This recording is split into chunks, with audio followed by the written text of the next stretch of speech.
Question है तुम्हारा, समझो ध्यान को। हाँ पीटेंगे, अभी पहले समझा देते हैं, है ना। ऐसे भी मारना पीटना हम नहीं चाहते रहते जल्दी, है ना।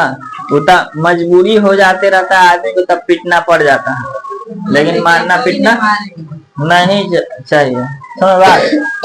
चलो लाड़े अथिला ना नोट देखो क्या बोला है। क्वेश्चन है लड़का, क्वेश्चन को ध्यान से समझो। क्वेश्चन कह रहा है कि ये बहुत ही इंपॉर्टेंट क्वेश्चन है। क्वेश्चन है प्रकाश के परावर्तन के नियमों को लिखे।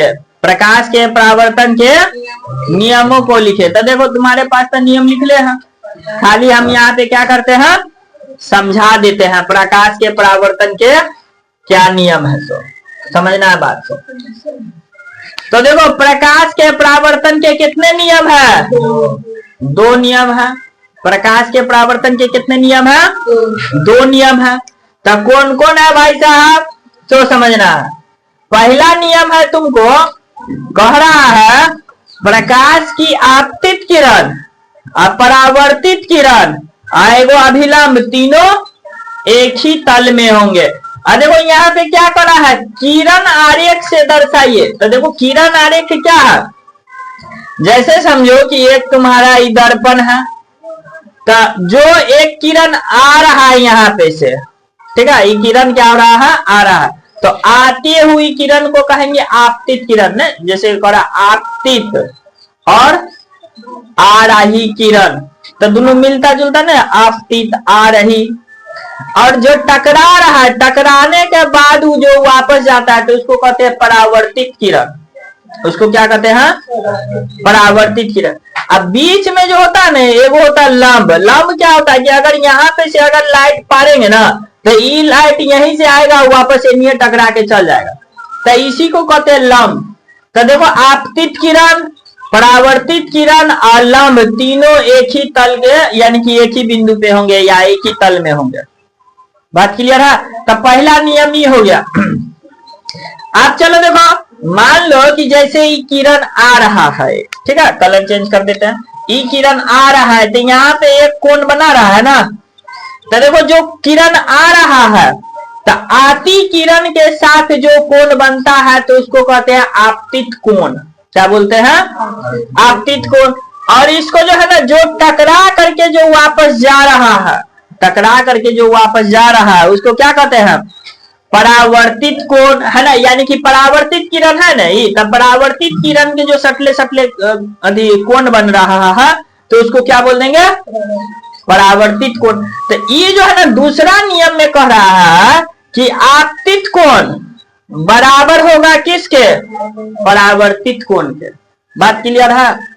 यही इसमें बोल रहा है। तब बोला कि अगर प्रकाश के परावर्तन के नियम, बहुत इंपॉर्टेंट सवाल है, बार बार हम इस बात को बोल रहे हैं, क्लास 10 के लिए जो है बहुत ही ज्यादा इंपॉर्टेंट।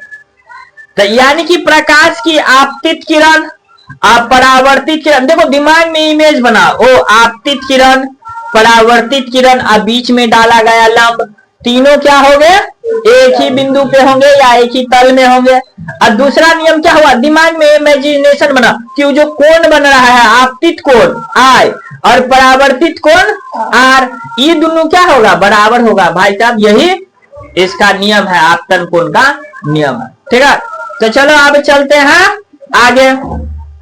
चलो तो देखो, ये जो है बहुत ही इंपॉर्टेंट पॉइंट है गोलीय दर्पण से संबंधित। तो देखो गोलीय दर्पण कितना होता है जी, तो यहाँ पे अपना लोग देखे हैं गोलीय दर्पण में बने प्रतिबिंब। तो गोलीय दर्पण तो दो प्रकार के होता है, वो उत्तल होता है, वो अवतल होता है। तो इसमें जो है सो अपना लोग सबसे पहले किसके बारे में बात करेंगे, का अवतल दर्पण के बारे में बात करेंगे। कि अगर कोई अवतल दर्पण है, उसके सामने में अगर कोई भी वस्तु कहाँ पे रखते हैं, तो उसका प्रतिबिंब कहाँ पे बनेगा, यही चीज जो है तो अपना लोग इसमें समझेंगे। तो कह रहा है देखो, जब वस्तु अवतल दर्पण के, है ना, कहाँ पे रखना है, फोकस पे रखना है, फोकस और कहाँ पे करा, ध्रुव, उसके कहा हो, बीच में स्थित हो। तो देखो ये अवतल दर्पण है, ये तुम्हारा फोकस है, ठीक है। ये तुम्हारा क्या है, ध्रुव है। अब वस्तु कहाँ रखा है, इसी दोनों के बीच में न रखल है। तो देखो कैसे बन रहा है कहानी। जब वस्तु जो है गोलीय दर्पण के यानी कि अवतल दर्पण के फोकस और ध्रुव के बीच में बनता है। जब गोलीय यानी कि अवतल दर्पण के यानी कि वस्तु जो है फोकस और ध्रुव के बीच में रखा जाता है, तो देखो प्रतिबिंब कहाँ बना, ये हो गया वस्तु, आई हो गया प्रतिबिंब। तो प्रतिबिंब कहाँ बना, दर्पण के पीछे। देखो वही बात लिखे हैं, दर्पण के पीछे बनता है प्रतिबिंब। अब बता, प्रतिबिंब जब ये दर्पण के पीछे बना तो कैसा बनेगा, काल्पनिक बना, है ना। काल्पनिक के बारे में बताए थे ना कि इसको पर्दा पे उतारा नहीं जा सकता है। काल्पनिक बने और कैसा बनेगा, सीधा। देखो है ना, सीधा ये नहीं कि वस्तु ये ना रखे प्रतिबिंब ऐसा बन गया, नहीं, सीधा बनल है। और कैसा बना है, आवर्धित। तो आवर्धित मतलब होता है बड़ा, आवर्धित मतलब क्या होता है, तो देखो वस्तु इतने बढ़ गया, प्रतिबिंब इतने बढ़ गया, तो प्रतिबिंब जो है सो वस्तु से बड़ा बना है ना जी, आवर्धित बना है, तो इसलिए इसको कहा जाता है। तो देखो तुम लोग का जो बुक में जो देले है तो पूरा चीज बना के देले है यहाँ पे, इसी को हम थोड़ा सा डिजाइन से बना। तो तुम लोग जो घर में जो लिखोगे तो इसी तरह से लिखना है, इसको लिख देना है, उसके बाद फोटो बना देना है, उसके बाद इसमें से लिख देना है। बात क्लियर है?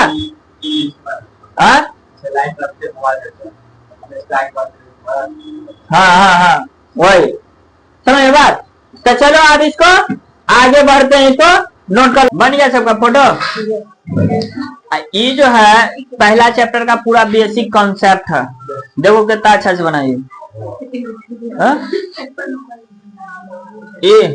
अच्छा लिख, गोलीय दर्पण समझते हो, देखो नामे में छुपल है, इसके बारे में हम बोल सकते हैं जैसा जिसका नाम वैसा उसका काम, जैसा जिसका नाम वैसा उसका काम।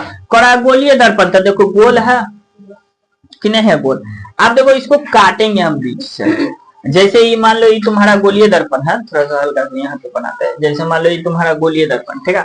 ये देखो ये जो ऐसे ऐसे निकला हुआ है ना, इस पेंट किया हुआ है तरह से, क्या किया हुआ है, पेंट किया हुआ। तो अगर मान लो कि हम इसको यहाँ से बीच से काट देते तो एगो भाग यहाँ पे निकल जाएगा, एगो ऐसा निकल जाएगा, एगो जो ई जो निकला है सो एगो ऐसा निकल जाएगा, नहीं निकल जाएगा। तो देखो दूगो दर्पण है, तो दूगो दर्पण, तो मान लो कि इधर से पेंट किया हुआ है, तो मुंह किस साइड से दिखेगा तुमको, ए साइड से दिखेगा कि बी साइड से, ए साइड से ना तुम्हारा मुंह दिखेगा, ए साइड से।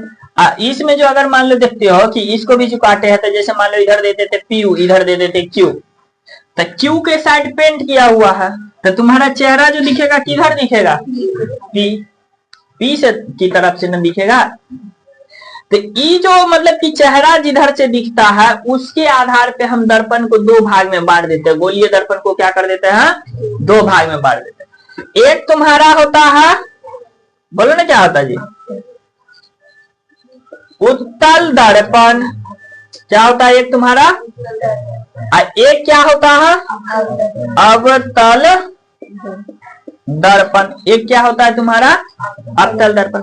अब भाई जब उत्तल दर्पण हम जो पढ़ते थे तो हमको बहुत कंफ्यूजन हो जाता, तो कैसे याद रखे। तो देखो ऐसे ही इसको याद किए ट्रिक से।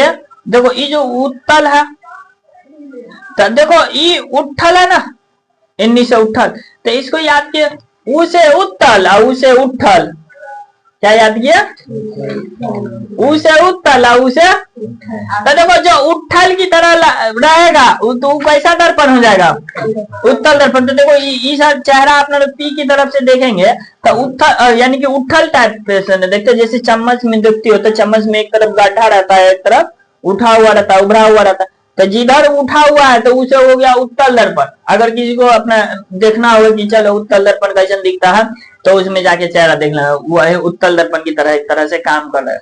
और जब मान लो धसल टाइप का रहेगा ऐसे चम्मच, याद करो है ना, तो उसमें अंदर में जो देखोगे चेहरा तो किस तरह से काम करेगा, तो दुएगो तो दर्पण होता है गोलीय दर्पण, एगो उत्तल एगो हो गया उठल, तो उत्तल आए हो गया अवतल। अब मान लो कि जैसे गोलीय दर्पण है ना जी, जैसे मान लो कि अपने लोग जो गोलीय दर्पण बनाते हैं जैसे यही है ना, तुम लोग तो आप पढ़े थे।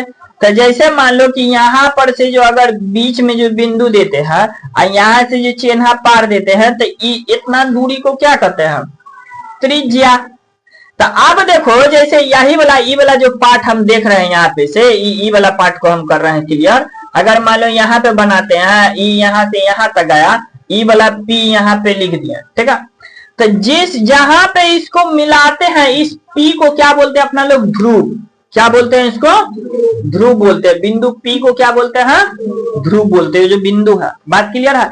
अब समझो यहाँ पे फोटो से समझो, इसको त्रिज्या कहते थे ना कि यहाँ से यहाँ तक का दूरी को त्रिज्या।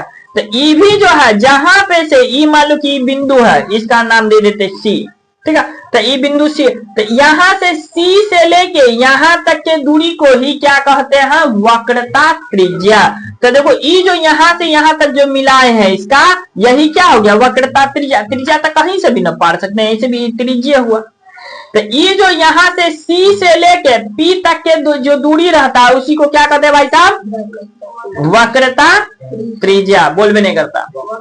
सी से पी की दूरी को क्या कहते हैं, वक्रता त्रिज्या। याद हुआ। वक्रता त्रिज्या कैसे बन रहा है, सो है ना, त्रिज्या से याद रहो ना, त्रिज्या को ही वक्रता त्रिज्या बोल देते हैं। मैथ में बोलते हैं त्रिज्या, फिजिक्स में क्या बोल देते हैं, वक्रता त्रिज्या। बात क्लियर है कि नहीं क्लियर। अब चलो देखो वक्रता त्रिज्या हो जाते रहता है। अब ई जो है, ई जो इसके बीच में एक होता है एफ, है ना। एफ को बोलते हैं क्या चीज पता है, एफ को बोलते हैं फोकस। एफ को क्या बोलते हैं, फोकस, है ना। फोकस या फोकस बिंदु, क्या बोलते हैं भाई साहब, फोकस बिंदु। अब देखो एफ से अब पी के दूरी को फोकस दूरी बोलेंगे, सिंपल सी बात है। फोकस बिंदु है तो फोकस बिंदु, और दूरी नाप लिए तो क्या बोल देना है, फोकस दूरी। बिंदु है तो बिंदु, और दूरी नाप लिए तो भाई साहब यानी कि फोकस दूरी हो गया। अब चल देखो जैसे मान लो ये सी बताए अभी तुमको, तो सी हो गया तुम्हारे यहाँ से यहाँ तक वक्रता त्रिज्या। लेकिन सी को क्या बोलेंगे, तो देखो लिखल है वक्रता केंद्र। सी को क्या बोलते हैं, केंद्र। जैसे मान लो कि अपने लोग वृत्त जो पारते हैं, तब वृत्त पारते हैं यहाँ पे तो बिंदु नहीं आ जाता है, तो उसको बिंदु को तो केंद्र तब बोलते हैं, बिंदु को तो केंद्र ना बोल देते हैं। तो ये केंद्र को है तो फिजिक्स की भाषा में क्या बोल देंगे, वक्रता। मैथ की भाषा में सीधे केंद्र, अब फिजिक्स में तनिशन क्या बोल देंगे, वक्रता केंद्र। जैसे मैथ की भाषा में सीधे त्रिज्या, अब फिजिक्स की भाषा में वक्रता त्रिज्या। किसी को यहाँ तक कोई दिक्कत है, नहीं कोई दिक्कत है। अगर मान लो कि जैसे ये वृत्त है तुम्हारा, यहाँ से कोई सीधा सीधी से चिन्ह पार दिए, तो ये चिन्ह को, पूरा चिन्ह को क्या बोलेंगे, पूरा चिन्ह को बोलते हैं प्रधान अक्ष। पूरा चिन्ह को क्या बोलते हैं भाई साहब, प्रधान अक्ष, है ना। प्रधान है एकदम मेन, प्रधान समझो मुखिया तुखिया टाइप का जो रहता है, तो इसी चिन्ह को कहा जाता है प्रधान अक्ष। तो देखो यहाँ पे लिखा है प्रधान अक्ष, तो यही तुम्हारा पूरी क्या है, प्रधान अक्ष है। तो यहाँ पे समझाया दिया प्रधान अक्ष क्या गया, हाँ परावर्तक सतह समझते हैं आप बात को। तो देखो ये जो बोले थे अभी यहाँ पे बताए थे ना कि चेहरा तुम जिधर से देखोगे, क्या देखोगे, चेहरा जिधर से देखोगे, एक तरफ तो हो गया पेंट किया हुआ, एक तरफ से तुम्हारा चेहरा दिखने वाला।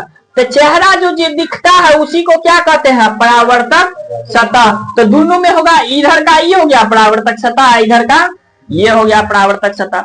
तो यही जो है तुम्हारा गोलीय दर्पण से संबंधित जो है ना विभिन्न पद है। यहाँ पे अपना लोग समझे कि वक्रता केंद्र क्या होता है, समझे कि वक्रता त्रिज्या क्या होता है, समझे कि ध्रुव क्या होता है, समझे कि प्रधान अक्ष क्या होता है, समझे कि परावर्तक सतह होता है, सतह मतलब जहां पे चेहरा दिखाता है, सतह क्या होता है, समझे कि गोलीय दर्पण कितना प्रकार के होता है, 2 प्रकार के। पहला कौन हो जाता है, पहले उत्तल वाला नहीं हो रहा, कौन हो जाएगा पहला, उत्तल दर्पण, उसके बाद अतल। उत्तल देखो बोलने के लिए कोई भी बोल सकते, लेकिन याद करने का तरीका बताएं जी। उसे उत्तल, उसे उत्तल, यानी कि जो उत्तल वाला जो तुमको दिखाता है, समझ जाना है क्या, सीधा सीधी से उत्तल दर्पण। जब एक उत्तल उठल हो गया तो पचकल अब उतले हो जाएगा। तो इतना कहानी जो तुमको किए हैं सो बताओ कि तुम याद रखोगे कि भूल जाओगे।